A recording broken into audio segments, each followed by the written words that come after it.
നമസ്കാരം. ഇന്ന് മാർച്ച് 3-ാം തീയതി. ഉത്സവം 4-മത്തെ ദിവസമാണ് ഇന്ന്. ഉത്സവം 4-ാം ദിവസമായ ഇന്ന് രണ്ടാമത്തെയും 3-മത്തെയും ദിവസത്തെ പോലെ തന്നെ ക്ഷേത്രത്തിനകത്ത് രാവിലെയും ഉച്ചതിരിഞ്ഞ് 3:30 മണിക്കും കാഴ്ച ശിവേലിയുണ്ട്. മേളത്തോടു കൂടി 2.5 മണിക്കൂർ നീണ്ടു നിൽക്കുന്ന ശിവേലിക്കാണ് കാഴ്ച ശിവേലി എന്ന് പറയുന്നത്.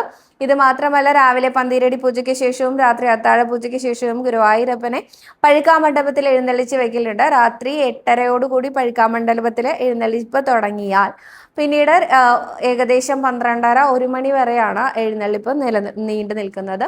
അതുകൊണ്ട് തന്നെ നമുക്ക് ഭക്തജനങ്ങൾക്ക് സുഖമായിട്ട് തൊഴാനുള്ള അത്രയും സമയമുണ്ട് കേട്ടോ. പഴുക്കാമണ്ഡപത്തിലെ അഭീഷ്ടദായകനായിട്ടിരിക്കുന്ന ശ്രീ ഗുരുവായൂരപ്പനെ ഓരോ ഭക്തജനങ്ങളും പഴുക്കാമണ്ഡപത്തിൽ തൊഴുന്നത് വളരെ വിശേഷമായിട്ട് തന്നെയാണ് കണക്കാക്കപ്പെടുന്നത്. ഇനി പുറത്തുള്ള മേൽപ്പത്തൂർ ഓഡിറ്റോറിയത്തിലെയും വൈഷ്ണവം ഓഡിറ്റോറിയത്തിലെയും പ്രധാന പരിപാടികൾ ഭജൻസ്, നാഗസ്വര കച്ചേരി, ഭരതനാട്യം, പുള്ളുവൻപാട്ട്, മോഹിനിയാട്ടം, ശാസ്ത്രീയ നൃത്തം, കൃഷ്ണ കുചേല സമാഗമം, സ്കൂളുകളുടെ വിവിധ തരം കലാപരിപാടികൾ, കഥാപ്രസംഗം തുടങ്ങി അനേകം പരിപാടികളോടൊപ്പം കുച്ചിപ്പുടി, വീരനാട്യം, ഒഡീസി നൃത്തം, ഏതൊക്കെ തരത്തിലുള്ള ഡാൻസുകളാലേ ഗുരുവായൂരപ്പന്റെ മുമ്പിൽ അവതരിപ്പിക്കപ്പെടുന്നത്.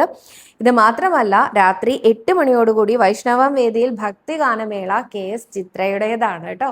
അപ്പോൾ വരാൻ താമസിക്കാതെ ഓടി വന്നോളൂ, വേഗം ഉത്സവത്തിൽ പങ്കെടുക്കാം. ശ്രീ ഗുരുവായൂരപ്പനെ പഴുക്കാമണ്ഡപത്തിൽ കണ്ടു തൊഴാം, കഞ്ഞിയും പുഴുക്കും കഴിക്കാം, ചിത്രയുടെ ഗാനമേളയും കേൾക്കാൻ സാധിക്കും. അപ്പോൾ ഏറ്റവും പെട്ടെന്ന് കിട്ടുന്ന വാഹനത്തിൽ വേഗം ഓടി വന്നോളൂ.